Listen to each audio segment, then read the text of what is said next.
My name is Amelia Vance. I am 26 years old and I live at 42 Oak Street. My mother didn't scream. She didn't throw a plate. She didn't even look angry. She just wiped her mouth with a paper napkin, set it down on the table and looked at me. Amelia, she said. Her voice was calm. It was the same voice she used to order coffee. We sold the house. We are moving tomorrow. You have 1 month to find a new place. You are not coming with us. The room went silent. I felt cold instantly, like someone had opened a window in winter. I looked at my father, hoping he would say something, hoping he would tell her this was a bad joke. But he just kept staring at his plate, pushing peas around with his fork. My older sister smirked behind her glass of water. My younger sister leaned over and whispered, "Good luck paying rent." They didn't ask if I was okay. They didn't ask where I would go. They just wanted me gone. By the next morning, the house was empty. They took the furniture. They took the family photos. They took the life out of the rooms. They left me in a hollow shell. But they made one huge mistake. They thought I was helpless. They didn't know the truth about who had actually signed the papers. 6 months later, my phone buzzed with a text from my mom. "Why are you still there?" I looked at the message and started to laugh. She had no idea. But before I tell you how everything flipped, like and subscribe, drop a comment. Where are you watching from? My name is Amelia Vance. I am 26 years old. I learned how to be invisible when I was 6 years old. It wasn't a magic trick. It was a survival skill. I remember the day clearly. It was a Tuesday. I had come home from school with a drawing I was proud of. It was a picture of our house with a big yellow sun and 4 stick figures holding hands. I ran into the kitchen, excited to show my mother. She was on the phone. She held up a hand to stop me before I even opened my mouth. I stood there, freezing in place, waiting for her to finish. I waited for 10 minutes. My legs started to hurt. When she finally hung up, she didn't look at me. She looked past me at my older sister, Jessica, who had just walked in. "Jessica, did you find the dress for the dance?" Mom asked, her voice bright and interested. I lowered my drawing. I folded it in half, then in half again until it was a small square. I put it in my pocket and walked to my room. That night, I threw it in the trash. That was the first lesson. Do not interrupt. Do not demand attention. Do not take up space. By the time I was 26, I had perfected this art. My name is Amelia. To the outside world, I am a successful software engineer. I make good money. I solve complex problems. I lead a team of developers who respect me. But the moment I crossed the threshold of my parents' house, I stopped being Amelia the engineer. I became Amelia the furniture. I lived at home, not because I couldn't afford to leave, but because it was expected. Or at least, that's what I told myself. The truth was harder to admit. I stayed because I was desperate for them to notice me. I thought if I stayed close enough, if I was helpful enough, eventually they would see me. They didn't. My life in that house was lived in the margins. I was the background noise to their main event. Take my 25th birthday, for example. It fell on a Saturday. I had been looking forward to it for weeks. I thought maybe we could go to a nice dinner, just the 5 of us. I didn't want a party. I just wanted a meal where I picked the restaurant. 2 days before my birthday, my younger sister, Bella, had a crisis. Her boyfriend of 3 weeks had broken up with her. She was 19 and dramatic. She cried on the living room floor for hours. My mother rushed to her side. "Oh, my poor baby," she cooed, stroking Bella's hair. "My poor, sweet girl." My father hovered nearby, looking worried. "What can we do?" he asked. "Should we get her ice cream? Should we take her shopping?" I stood in the doorway, holding my car keys. I was about to drive to work, but I paused. "Mom," I said quietly. "About Saturday," Mom snapped her head up. Her eyes were sharp. "Amelia, honestly. Can't you see your sister is in pain? How can you be so selfish right now?" I felt the familiar sting in my chest. I just wanted to know if we were still doing dinner.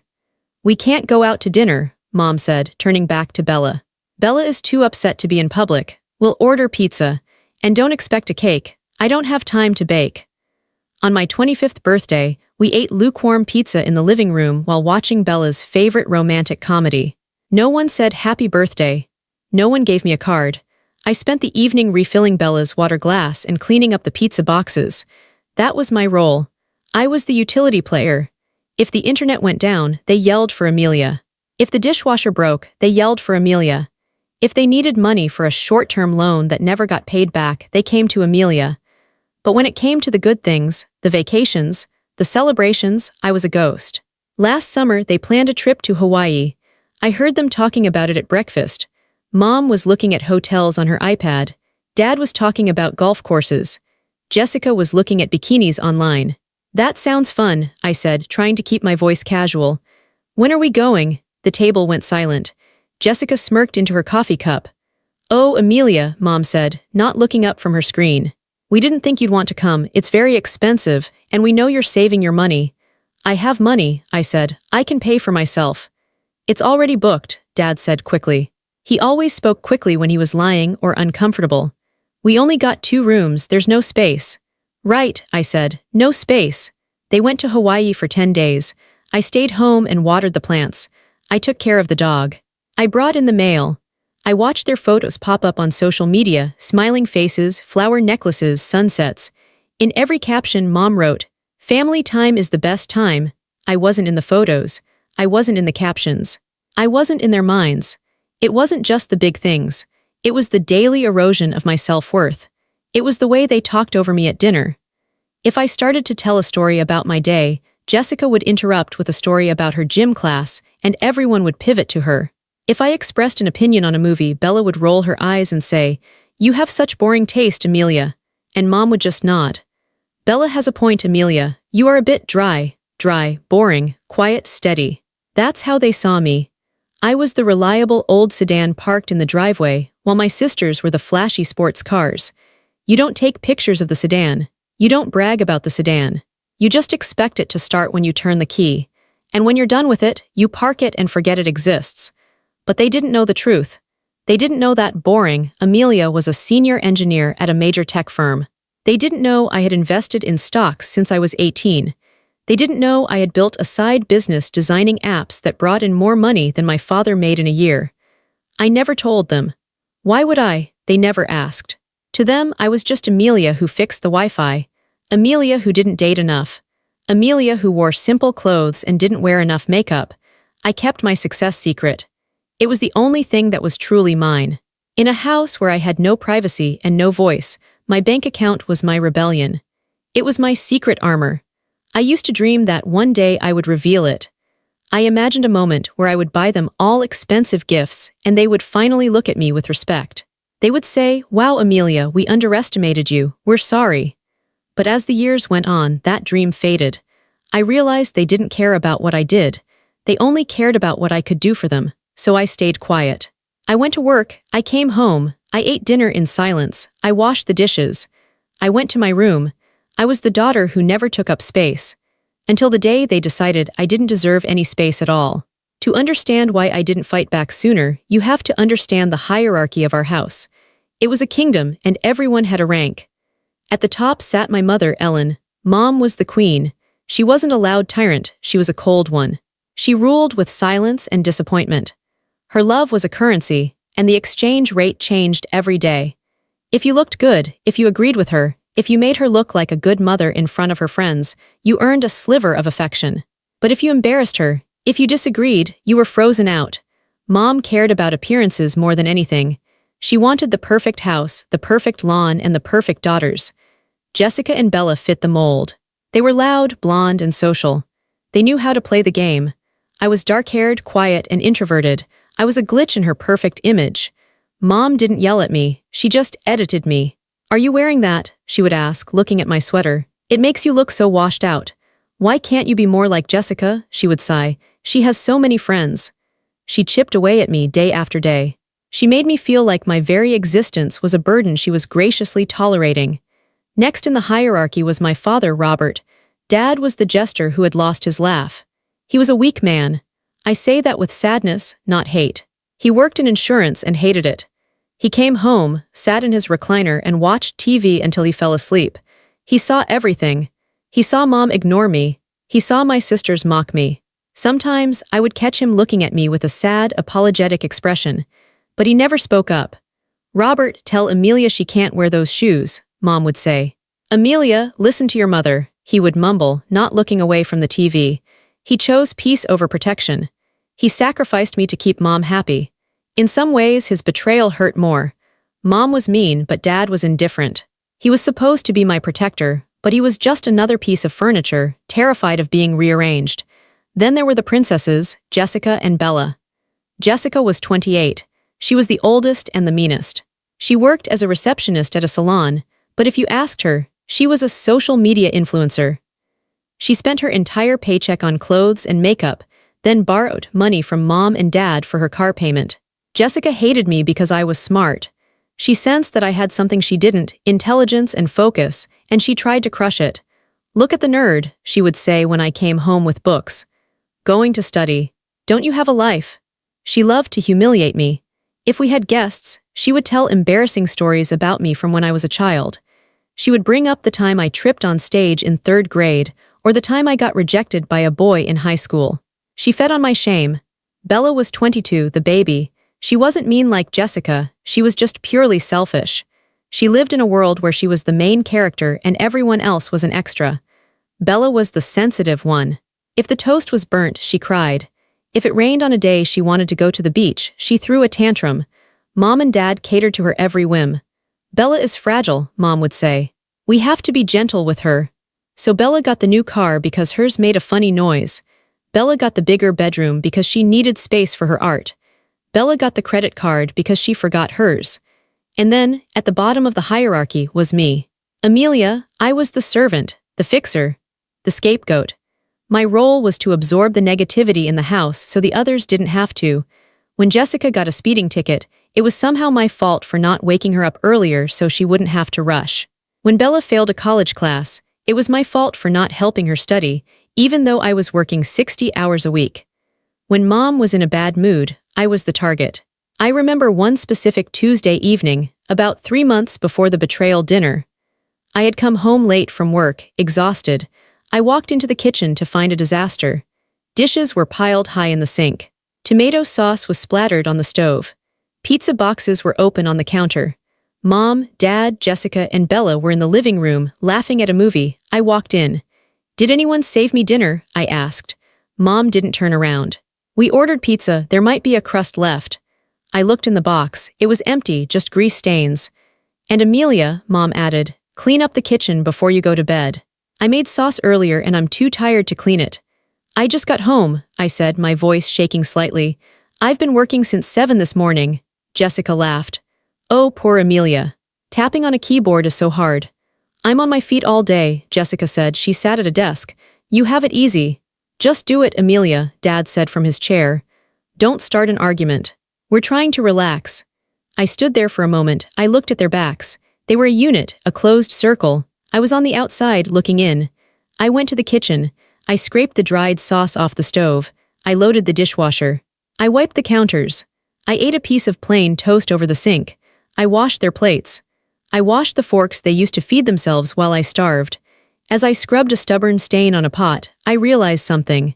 I wasn't just their daughter, I was their appliance. I was useful to them, but I wasn't loved by them.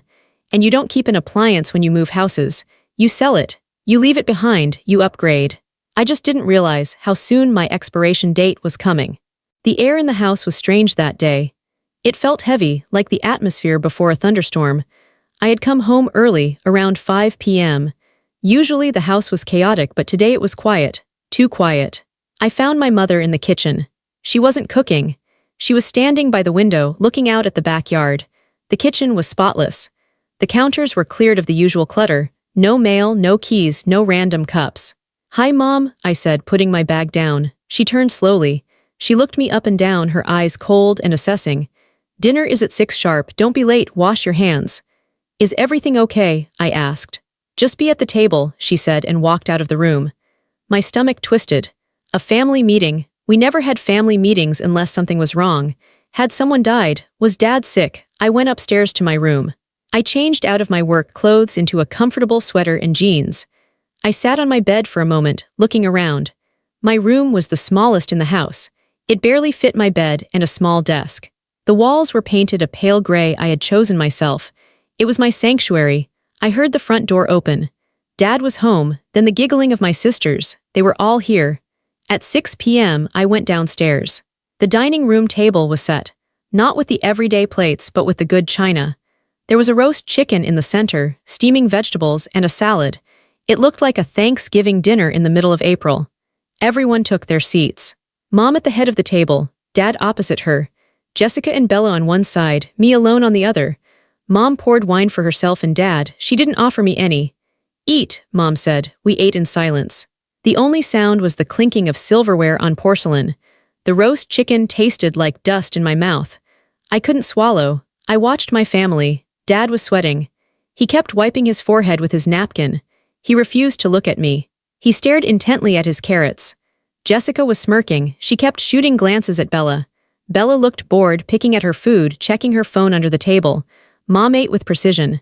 Cut, chew, swallow. Cut, chew, swallow. Finally, Mom set her fork down. The sound rang out like a gunshot in the quiet room. Robert, she said. Dad jumped slightly. He cleared his throat. Yes, Ellen. Tell her, Mom commanded. Dad looked at me then for a split second before his eyes darted away to the wall behind my head. Amelia, he began, his voice weak. We have some news. I gripped the edge of the table. What is it? We've sold the house, Dad said. I blinked. You sold the house, this house? Yes, Mom interrupted. Her voice was steady, void of any emotion. We accepted an offer 2 months ago. The closing was finalized yesterday. I was stunned. But where are we going? Why didn't you tell me? We are moving to Arizona, Mom said. Your father and I are retiring. The climate is better there. We bought a beautiful condo in Scottsdale. It has a pool, a golf course view, it's perfect. My brain was trying to catch up. They were moving to Arizona.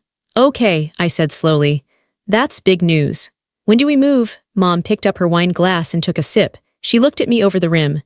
We move tomorrow, I froze. Tomorrow? The movers are coming at 7 a.m., Mom said. Everything is packed. The boxes are in the garage. We've been packing while you were at work for the last few weeks. I looked at them, packed, while I was at work. That explained the quietness, the closed doors. But I stammered. I haven't packed, I have work. How can I pack everything tonight? Mom set her glass down. She folded her hands on the table. She looked at me with a gaze so direct and so cold it felt like she had slapped me. You don't need to pack for Arizona, Amelia. You're not coming. The world stopped. The clock on the wall stopped ticking. What? I whispered. The condo is a 2-bedroom, Mom explained, as if she were talking to a slow child. 1 room for us. 1 guest room for when the girls visit. She gestured to Jessica and Bella. Jessica is moving in with her boyfriend next week, Mom continued. And Bella is coming to Arizona with us until she finds a job there. She'll stay in the guest room. I looked at my sisters. Jessica was grinning openly now, a cruel, satisfied smile. Bella gave a little shrug as if to say, sorry, not sorry. So, I said, my voice trembling. I have nowhere to go. You are 26 years old, Mom said. It is time you stood on your own 2 feet. We have supported you long enough. Supported me, I said, my voice rising. I pay rent, I pay for the groceries. I pay the internet bill, I fix everything in this house. Lower your voice, Mom snapped. You are ungrateful. We gave you a roof over your head. Now the roof is sold. You have 1 month to vacate the premises. The new owners don't take possession for 30 days. We negotiated that specifically for you. See, we are generous. Generous? I choked out. You're leaving me tomorrow with no notice. I looked at my father. Dad, please. You can't do this. Dad looked at his plate. Your mother thinks it's best, Amelia. It's time for you to launch. Launch? I laughed, a hysterical, broken sound. You're not launching me. You're evicting me. Call it what you want, Mom said, standing up. The movers come at 7 a.m. I suggest you go to your room and stay out of the way. We have an early flight. Jessica leaned forward. Don't worry, Amelia. I'm sure you can find a nice cardboard box to live in. Bella giggled. Good luck affording rent in the city. It's expensive. I looked at them, my family, my blood. They sat there, well-fed, comfortable, watching my life fall apart with amusement. I stood up, my legs felt shaky.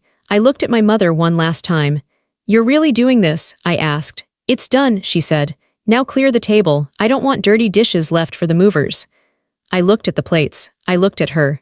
No, I said. The room went silent. Excuse me, Mom said. No, I said again, stronger this time.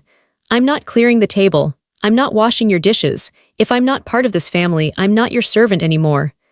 I turned and walked out of the room. Behind me, I heard my mother gasp. Amelia, get back here. I kept walking. I walked up the stairs. I walked into my room. I locked the door. And then I slid down to the floor and buried my face in my hands. I didn't cry. I was too shocked to cry. I sat there in the dark, listening to them downstairs. They were laughing. They were already moving on. I was disposable. I didn't sleep that night.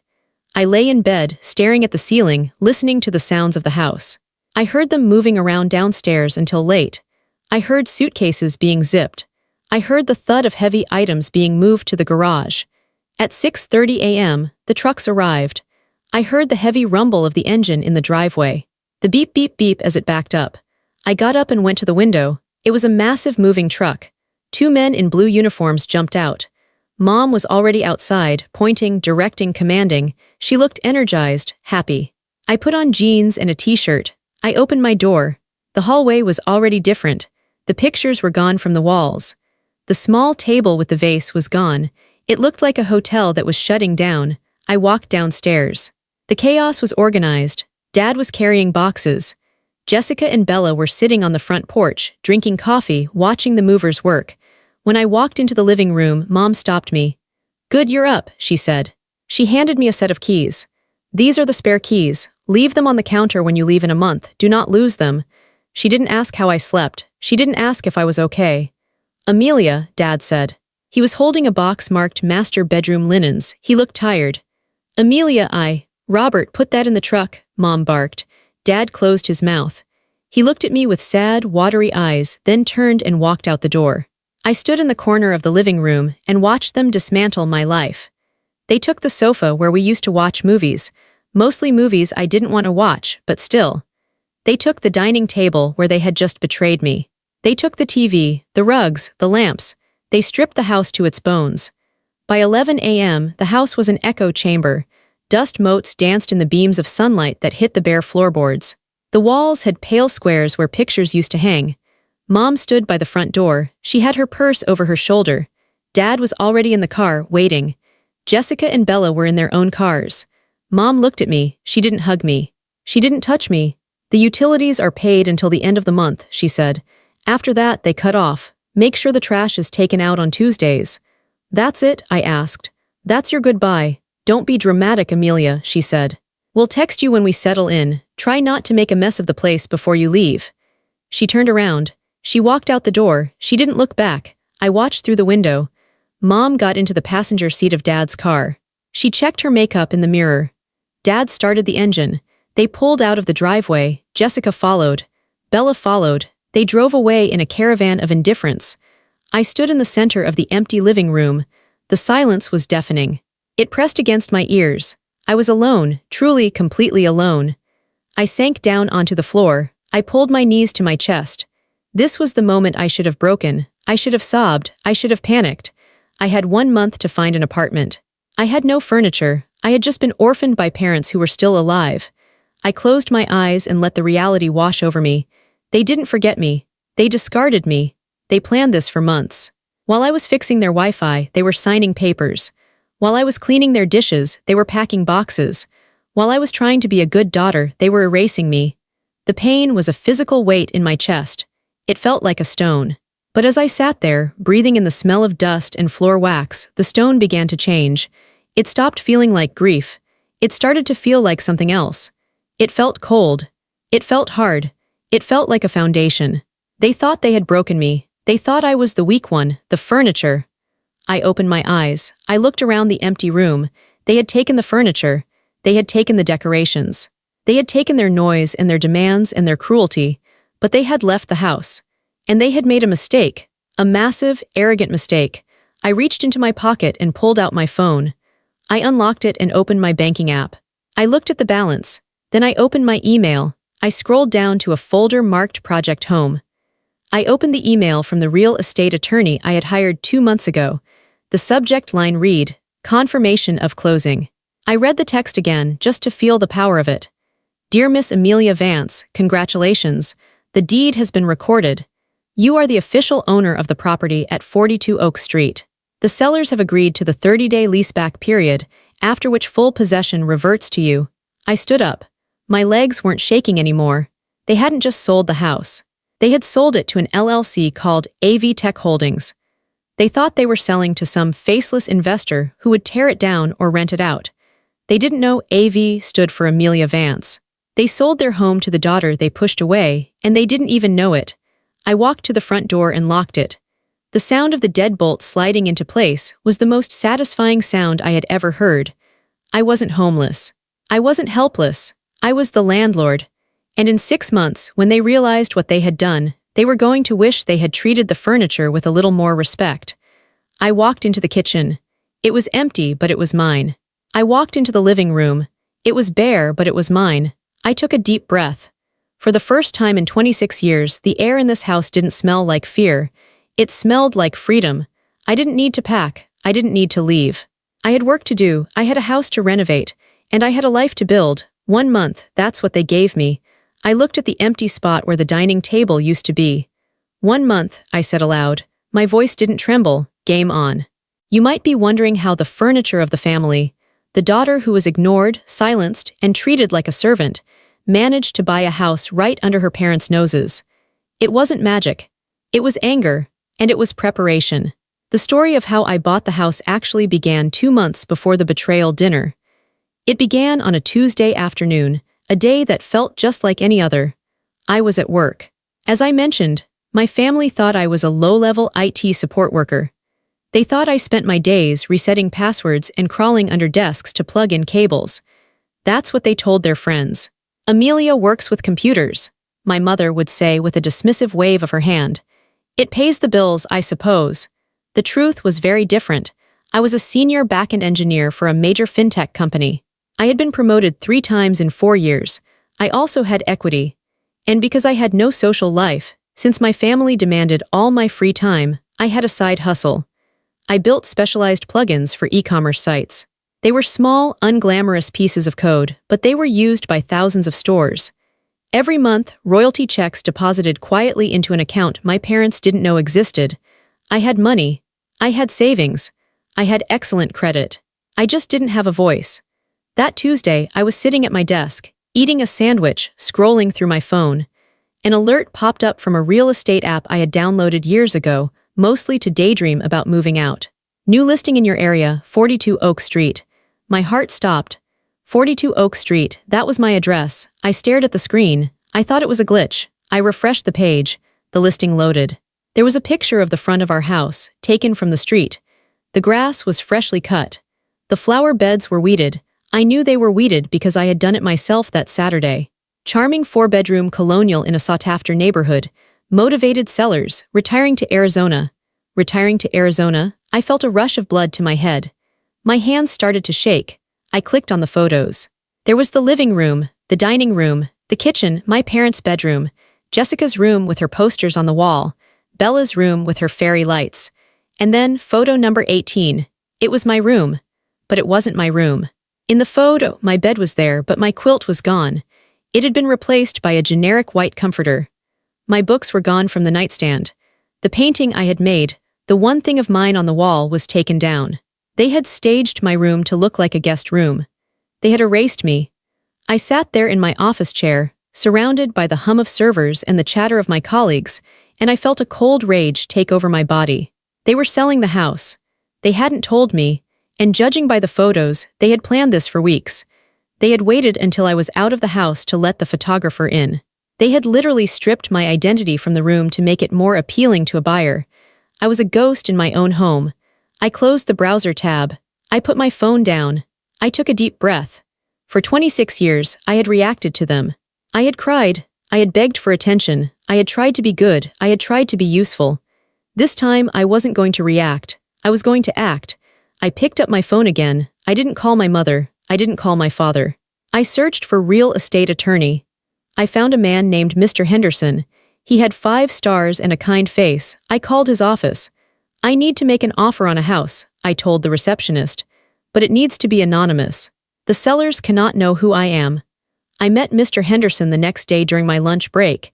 He was an older man with wire-rimmed glasses and a messy desk. He looked at me with curiosity. "Why the secrecy, Miss Vance?" he asked. "Usually, buyers want the sellers to know they are serious." "The sellers are my parents," I said. "If they know it's me, they won't sell. They think I'm broke. They think I'm helpless. They want to discard me, and I want to let them." Mr. Henderson looked at me for a long time, then he nodded. He didn't ask for details. He didn't judge. He just pulled out a legal pad. "We can form an LLC," he said. "A limited liability company. We'll call it, let's see, AV Tech Holdings. Sound boring enough. Perfect, I said. I will be the face of the transaction, he explained. I will communicate with their agent. Your name will not appear on the purchase agreement seen by the sellers. It will only appear on the back-end deed recording, which happens after the sale is closed. Can we do it fast? I asked. If you have the funds, we can do it very fast. Cash offers talk. I showed him my bank statement. Mr. Henderson's eyebrows shot up. Okay, he said. Miss Vance, you are a very capable young woman. That was the first time anyone had called me that in years. The next few weeks were a blur of double agency. By day, I went to work and managed the purchase. By night, I went home and played the part of the oblivious daughter. It was excruciating. I would come home and see my mother packing boxes. What's in the box, Mom? I asked one night. Just clearing out clutter, she lied, not looking at me. Donating old things. She was wrapping her crystal vases. You don't donate crystal vases. I watch them lie to my face every single day. Dad, why are you painting the trim? I asked on a Sunday. Just maintenance, Amelia. The house is getting old, he mumbled. They were prepping it for the inspection. My inspection. I hired an inspector who Mr. Henderson recommended. I told my parents I had to work late that day so I wouldn't be home when he came. I didn't want to accidentally laugh or cry while watching a stranger inspect the roof I was about to buy. The report came back clean. The house was solid. It just had a rotten heart. Then came the negotiation. My parents were greedy. They listed the house for $50,000 more than it was worth. Mr. Henderson called me. They're asking too much, Amelia. We should counter. No, I said. Give them full asking price. But I have conditions. What conditions? I want a 30-day closing, and I want a clause that says the property is sold as is, but the sellers must vacate all personal property. And I paused. I want to give them a leaseback option. A leaseback? Yes, they can stay in the house for 30 days after closing. I don't want to kick them out immediately. I want them to think they have time. You're a better daughter than they deserve, Mr. Henderson mumbled. We submitted the offer. A full-price, all-cash offer from AV Tech Holdings. My mother was ecstatic. I remember the night their agent called them. We were eating tacos. My mother's phone rang. She answered it and her face lit up. Cash, she practically squealed. Full ask, oh my God, yes, we accept. She hung up and grabbed my father's hands. Robert, we did it. A tech company bought the house, an investment firm. They paid cash. Jessica clapped. That's amazing. That means you guys have extra money for the condo in Scottsdale, right? Yes, Mom beamed. We're rich. I sat there chewing my taco. I was the investment firm. I was the tech company. I was the one making them rich. And they didn't even look at me. What about Amelia? Dad asked quietly. Where will she go? Mom waved her hand. Oh, she'll figure it out. She's an adult. This is our chance, Robert. We can't let her hold us back. I drank my water to hide the smile that was fighting to form on my lips. It wasn't a happy smile. It was a sharp, dangerous smile. She'll figure it out. Yes, Mother, I figured it out. The closing happened while I was at work. I actually took the day off and went to Mr. Henderson's office. I signed the papers. I wired the money. I held the keys, my own set of keys, in my hand. When I came home that night, the sold sign was up in the yard. My parents were popping champagne. Amelia, Mom called out. Have a glass of champagne, we have great news. What is it? I asked, playing dumb. We sold the house, she announced. To a big company, we're moving to Arizona. Congratulations, I said. I took the glass. To the new owners. To the new owners, Mom cheered. I hope they tear it down. I'm done with this place. I drank the champagne. It tasted like victory. That was the secret. That was the quiet power. While they treated me like a child who couldn't tie her own shoes, I was executing the biggest financial transaction of their lives. I held that secret inside me like a burning coal. It kept me warm when they told me to leave. It kept me steady when they drove away. They thought they were abandoning me in an empty house. They didn't know I had the deed in my pocket. The first night alone in the house was strange. I locked the door after they left. The silence was heavy. For years, the sounds of this house had been the sounds of my oppression, my mother's sharp footsteps, Jessica's loud TV, the slamming of doors. Now there was nothing, just the hum of the refrigerator and the wind outside. I ordered a pizza, a large pepperoni pizza just for me. I sat on the floor of the living room, right in the center, and ate it out of the box. I didn't have a table, I didn't have a chair, but I had peace. I slept on the floor that night, on a camping mattress I had bought. I woke up the next morning with a stiff back, but when I opened my eyes, I didn't feel that familiar dread. Usually I woke up wondering, what will Mom be mad about today? What did I forget to do? Today nobody was mad. Nobody needed me. I stood up, stretched, and looked at the empty walls. Okay, I said. Time to exorcise the ghosts. The renovations started that weekend. I didn't just want to furnish the house, I wanted to reclaim it. I needed to scrub their energy out of the drywall. My mother loved beige. Beige walls, beige carpets, beige curtains. She said it was elegant. I thought it was suffocating. I went to the hardware store and bought paint, not beige. I painted the living room a soft, warm sage green. I painted the kitchen a bright, cheerful yellow, a color my mother famously hated. She called yellow trashy. I thought it looked like sunshine. I painted my old room, the room they had erased, a deep, calm navy blue. I turned it into an office. I wasn't going to sleep there anymore. I was taking the master bedroom. Taking the master bedroom was a psychological hurdle. The first time I walked into it, I felt like I was trespassing. This was the Queen's chamber. This was where the decisions were made. I ripped up the carpet. It smelled like my father's cologne and my mother's hairspray. I had the hardwood floors underneath refinished until they gleamed. I bought a bed. A huge, king-sized bed with a velvet headboard. I bought white linen sheets with a high thread count.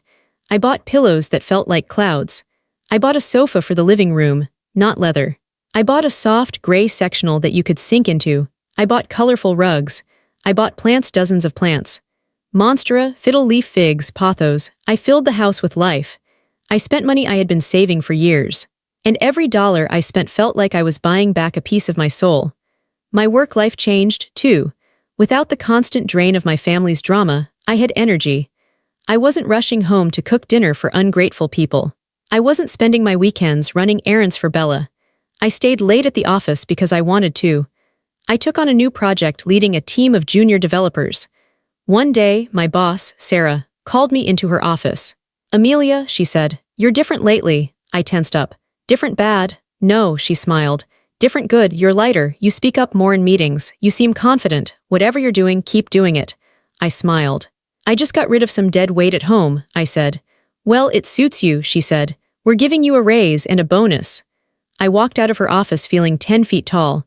6 months passed. The house was unrecognizable. It wasn't the Vance family home anymore. It was Amelia's house. I had friends over, real friends. People from work and a few friends from college I had reconnected with. We had dinner parties. We sat on my yellow kitchen chairs and drank wine and laughed. Nobody made fun of me. Nobody interrupted me. Nobody told me to clear the table while they relaxed. I was happy. Actually, genuinely happy. I had almost forgotten about them. They were in Arizona. I assumed they were living their perfect, retired life. They had sent a few texts in the beginning. Mom, week 1, we arrived. The condo is smaller than we thought. Bella is complaining about the heat. Dad, week 3, do you know where the tax files are? I think I left them in the attic. Jessica, month 2, hey, can you Venmo me $50? I'm short for rent. I ignored Jessica. I answered Dad briefly. I sent Mom a thumbs-up emoji. I stopped checking my phone for their approval. I didn't care if they liked my profile picture. I didn't care if they commented on my status. I had cut the cord. But the universe has a way of testing you just when you think you're safe. It was a Tuesday evening, exactly 6 months after they left. I was sitting on my velvet sofa, reading a book.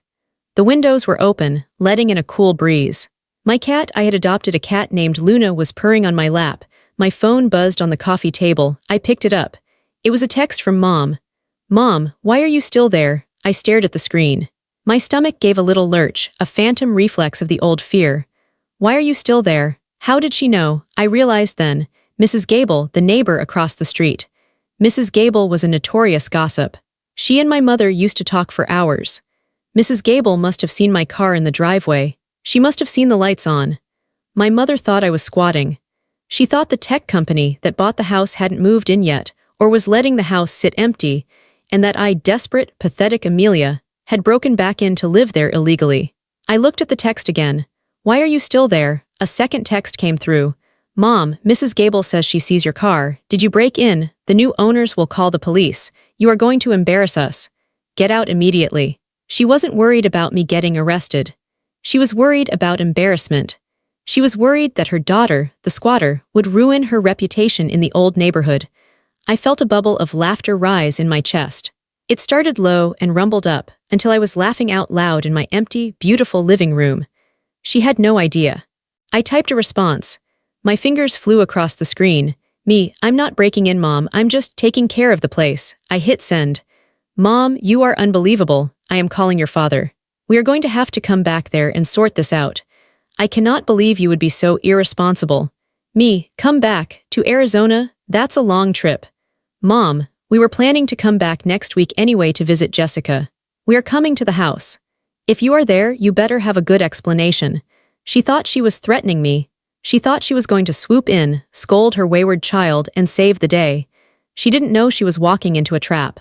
I looked around my living room. I looked at the sage walls, the expensive rug, the art I had chosen. Come on then, I whispered to the empty room. Come and see. I put the phone down. I didn't run. I didn't hide. I went to the kitchen and poured myself a glass of wine. The queen was coming back to her castle. But she was going to find out that the locks had been changed and there was a new ruler on the throne. I was ready. The day they arrived was a Saturday. It was raining, a slow, gray drizzle that made the pavement shine. I had been expecting them for 3 days. My mother had texted me updates on their drive from the airport, mostly threats disguised as travel updates. We are 20 minutes away. I hope you have packed your bags. We are not playing games, Amelia. I wasn't playing games either. I was sitting in the living room, drinking coffee from a mug that said Boss Lady, a gift from my friend Sarah. I was wearing my favorite outfit, soft leggings and an oversized cashmere sweater. I looked comfortable. I looked like I belonged here.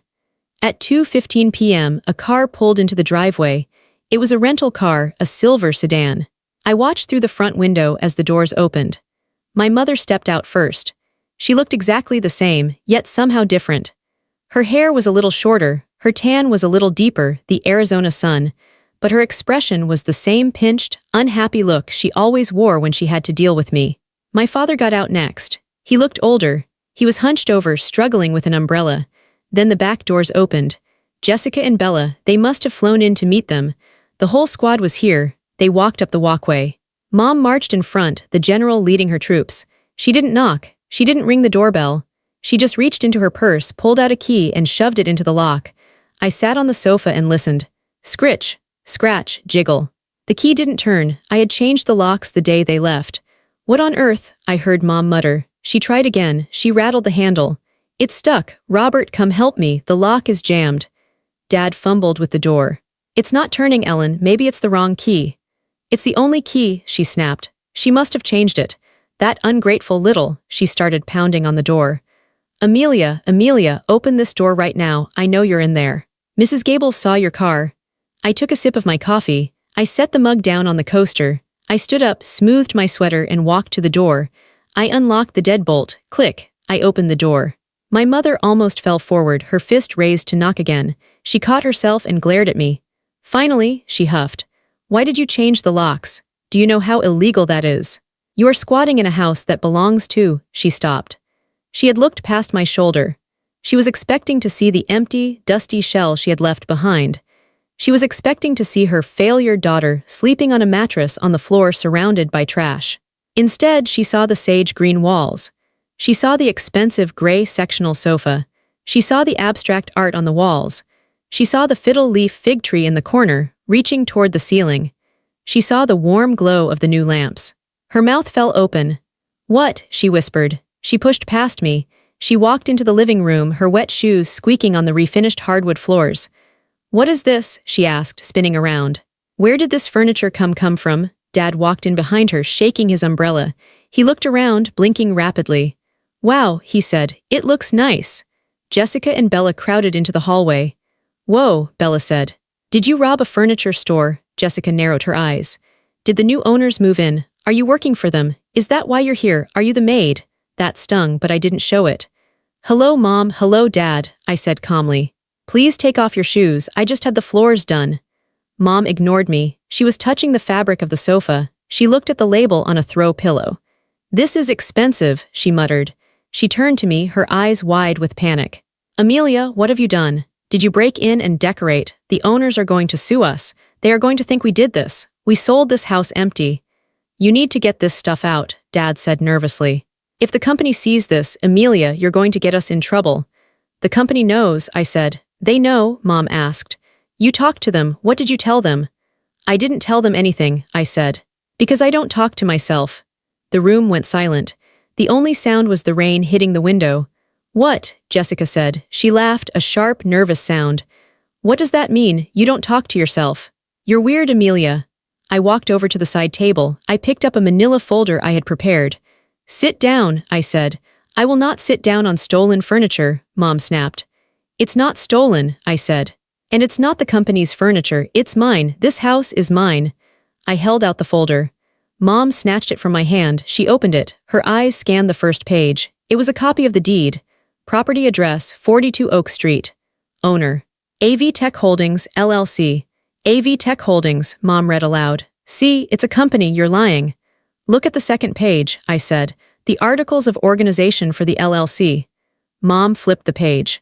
Her eyes darted down to the bottom. Manager and sole member, Amelia Vance. She froze, she read it again. She brought the paper closer to her face. Amelia Vance, she whispered. AV, I said. Amelia Vance. AV Tech Holdings. Mom looked up at me. Her face was pale, drained of all color. She looked from the paper to me, then back to the paper. You, she said, you bought the house. Yes, I said. But Dad stammered. It was a cash offer. Hundreds of thousands of dollars. Where, how? I have a job, Dad, I said. A good job, I've had it for years, you just never asked. But you work in it, Jessica said.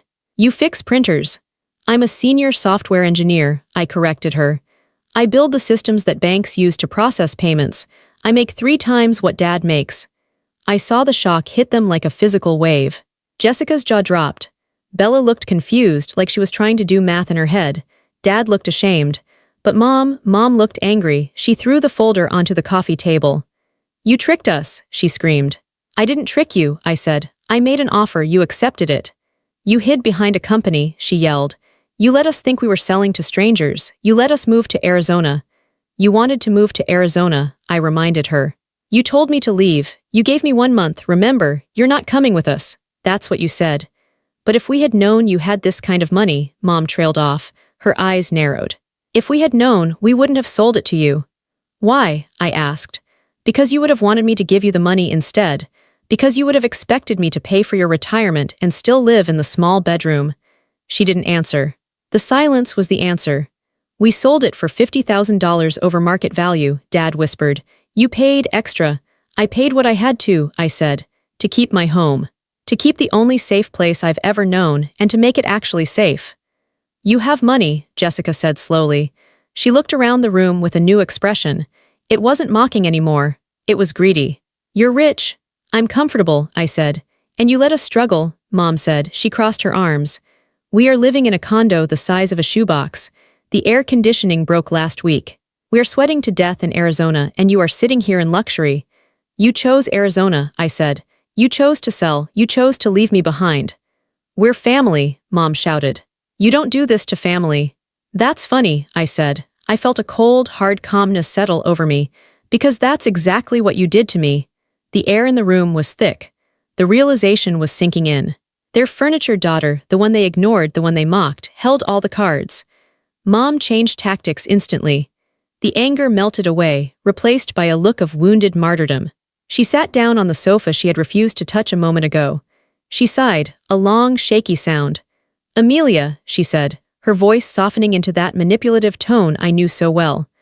I think we've all made mistakes here. We were stressed, the move was hard, we didn't mean to make you feel excluded. Excluded? I laughed. You kicked me out, you gave me 30 days. We were trying to help you grow, Dad chimed in, taking his cue from Mom. We wanted you to be independent. And look, it worked, you bought a house, we're proud of you. Proud? I asked. You're not proud, you're shocked, and you're embarrassed. Don't be like that, Jessica said. She walked over and sat on the arm of the sofa. So since you have all this space, maybe I could stay here for a bit. Arizona is boring, I miss my friends here. Yeah, Bella added, looking at the big TV mounted on the wall. This place is actually cool now. Can I have my old room back? But can we paint it pink? I looked at them. They were like water, they flowed into whatever container was available. They saw a resource and they immediately tried to consume it. No, I said. What? Jessica said. No, I repeated. You can't stay here. None of you can. Amelia, be reasonable, Mom said. We are your parents. We are visiting. You have 4 bedrooms. You can't turn us away. I can, I said. And I am. I stood in the center of the room. I felt tall. For 26 years, I said, my voice steady, I lived in this house. And for 26 years, you made me feel like a guest. No, not a guest. A burden? That's not true, Dad protested weakly. It is true, I said. You forgot my birthdays. You went on vacations without me. You made me clean up after everyone. You spoke over me. You looked through me. I looked at Mom. You told me I was boring, I said. You told me I took up too much space. Well, look around, Mom. I own the space now. We loved you, Mom cried, tears springing to her eyes. They were fake tears. I had seen them 1,000 times. We fed you, we clothed you. You did the bare minimum required by law, I said. But you never saw me. You never asked who I was. You never asked what I wanted. You just wanted me to be quiet and useful. We're here now, Jessica said petulantly. We're seeing you now. No, I said. You're seeing my money. You're seeing my house. You're seeing what you can get from me. I walked to the front door and opened it wide. The rain was still falling. I want you to leave, I said. You can't be serious, Mom said. She didn't move. We have nowhere to go. We haven't booked a hotel. We thought we were staying here. You thought you were staying in an empty house with a squatter? I asked. Or did you think you were going to kick the squatter out and stay for free? Either way, the plan failed. Amelia, please, Dad said. He looked genuinely old then. We're tired. I was tired too, Dad, I said. I was tired for years. I was tired when I cooked your dinners. I was tired when I paid your bills. I was tired when you looked at your plate while Mom told me to get out. I pointed outside. Go to a hotel. Go to a friend's house. Go back to Arizona. I don't care, but you are not staying here. Mom stood up. Her face hardened again. The tears vanished instantly. You are a cruel, vindictive girl, she spat. You planned this. You trapped us. I protected myself, I said. There's a difference. If you throw us out, Mom threatened, don't expect us to call you. Don't expect to be part of this family. Mom, I said, looking her dead in the eye, I haven't been part of this family for a long time. You just made it official when you sold the house. She gasped. She grabbed her purse. Come on, Robert, she commanded. Come on, girls, she's insane. She marched to the door. As she passed me, she stopped. She looked at the house one last time, the warm walls, the beautiful furniture, the home she had never been able to create because she was too busy being cold. You'll be lonely, she said. You'll be all alone in this big house. I'd rather be alone in my house, I said, than lonely in a house full of people who don't love me. She flinched. She walked out into the rain. Dad followed. He stopped in the doorway. He looked at me, and for a second I saw a flicker of regret. Amelia, he said softly. Goodbye, Dad, I said. I didn't soften. He had his chance to speak up. He had 26 years of chances. Jessica and Bella stomped past me, rolling their eyes, muttering about how I was a witch and a loser. I watched them get back into the rental car. I watched the taillights flare red as they backed out of the driveway. I watched them drive away down the wet street. I closed the door. I locked the deadbolt. Click. I leaned my forehead against the cool wood of the door. My heart was pounding in my chest, a frantic rhythm. Thump, thump, thump. But then it slowed. I took a deep breath. I smelled the rain, the fresh paint, and the coffee. I turned around and looked at my living room. It was empty of them. The negative energy was gone. The judgment was gone. I wasn't broken. I was free. The aftermath wasn't explosive. It was quiet. And quiet was exactly what I needed. They went back to Arizona the next day. I know this because my aunt, my mother's sister, who never called me, suddenly called to tell me how heartless I was for turning my parents out into the street. They had to stay at a Best Western. Amelia, she scolded. Do you know how embarrassing that is for your mother? I'm sorry they felt embarrassed, I told my aunt. But my house is not a hotel for people who evicted me. I hung up. Then I blocked her number. That was the beginning of the purge. Over the next few weeks, I received a barrage of messages. Jessica sent long, rambling texts calling me selfish, then asking for a loan in the same paragraph. You're such a jerk, Mom is crying all day. Also, can you lend me $200? My car broke down. Block. Bella sent photos of herself crying with captions like sisterhood is dead. Block. Mom sent emails. Long, guilt-ridden essays about how much she sacrificed for me, how ungrateful I was, and how God would punish me for dishonoring my parents. She never once apologized. She never once admitted that selling the house from under me was wrong. block, Dad didn't call. I think he was too ashamed, or maybe Mom wouldn't let him. Slowly, the noise faded. The digital tantrums stopped reaching me. My phone became a device for communication again, not a grenade I was afraid to touch. I continued to build my life. I finished renovating the backyard. I put in a fire pit and string lights. I planted a garden, tomatoes, basil, peppers. I learned that I loved gardening. I loved nurturing things and watching them grow, something my parents never did for me. My 27th birthday approached. The old Amelia would have been anxious.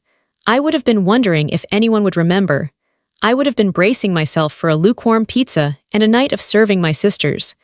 The new Amelia planned a party. I invited my team from work. I invited my friends from yoga class. I invited Mr. Henderson, my lawyer, who had become a sort of mentor to me. On the night of my birthday, my house was full of light and laughter. Music was playing, music I liked, not the soft jazz my mother insisted on. We ordered sushi, trays and trays of it. We drank champagne. Mr. Henderson raised a glass. "To Amelia," he said. "The smartest real estate mogul I know." Everyone laughed and cheered. "To Amelia," Sarah shouted. "The best boss ever." I looked around the room. These people didn't care about my rank in a family hierarchy. They liked me because I was kind. They respected me because I was smart. They were here because they wanted to be here. I felt a warmth spread through my chest that had nothing to do with the champagne. It was the feeling of belonging. I had built this. I had built this home, this career, this circle of friends. Later that night, after everyone had left, I sat by the fire pit in the backyard. The fire crackled, sending little orange sparks up into the night sky. I thought about my family in Arizona. I imagined them in their cramped condo, bitter and angry, telling anyone who would listen about their ungrateful daughter. They were probably miserable. I didn't feel happy about their misery. Revenge is a heavy thing to carry, and I didn't want to carry it. I just felt detached. They were people I used to know. They were a lesson I had to learn. I pulled out my phone. I had one final thing to do. I went to my contacts. I scrolled down to Mom, Dad, Jessica, Bella. I didn't send a nasty text. I didn't send a picture of my party. I just pressed delete. One by one, I removed them from my phone. I removed them from my life. Self-respect isn't about revenge. It's not about making them pay. It's about removing their ability to make you pay. I put my phone down and looked up at the stars.